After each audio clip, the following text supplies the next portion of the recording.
In the next few minutes, I'll be highlighting a few of the points that we'll be delving into later on in this program. The first problem is that companies often have a very narrow definition of talent and success. There's been an overemphasis on identifying and developing high potentials. We'll be talking about this more later on, but for now, I'll just make a few points. If you Google high potential, you can find over 2 million search results. You can find as many lists as you like that tell you what high pos look like. And then you can cull through your population and find the few that match this criteria that should result in finding 5 to 7% of your population. But there are unintended consequences with picking your favorite list of descriptors. First of all, it's not just a list of personal behaviors or qualities that determine the most successful people. Employees don't live in isolation. Other factors explain performance, including the manager they have, the industry, and the business cycle. Secondly, evaluating performance is looking backwards at what people have done, and past performance does not always predict future success. Number 3, in trying to identify our list of high potentials, it's likely that you're going to have a great number of false positives. Some estimates are that 40% of the individuals in high pro programs may not belong there. Number 4, as long as there are a list of high pos, it's got to follow that there are a list of po-pos, people who are passed over and pissed off, and so-sos, people that have some level of potential but not so much. So even as we try to keep these lists quiet, employees figure out quickly if they are a hero or a zero.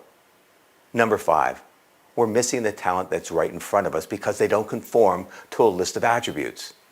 We're so busy looking for the high pos or the A players that we minimize the importance of our seasoned professionals that keep the lights on, that make things happen. These seasoned employees are the backbones of most organizations. They execute strategic plans and get things done.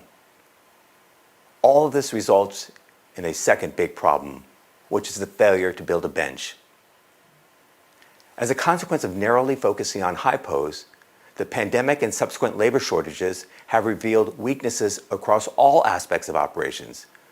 Companies are learning the hard way that building a bench has to go much deeper than just the C-suite and much broader, responding to both long and short-term disruptions. Our solution?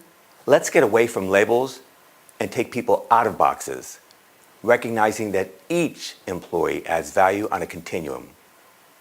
We can quantify this value by measuring these factors: their ability to contribute in their current role, their capacity to take on a bigger job or advance to a higher level of work, their level of engagement, and their degree of learning agility.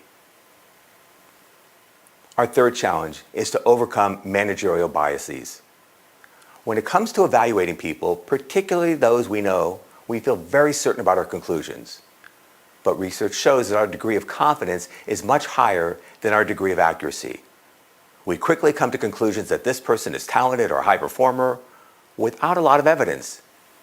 While education and training can alert us to the problem of our cognitive biases, these can be tough to overcome.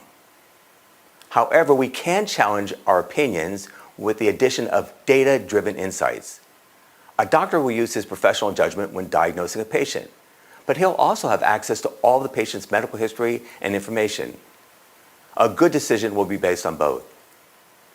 Organizations need to empower their managers in the same way, with key information and meaningful data at their fingertips, so they know the technical and leadership health of their employees.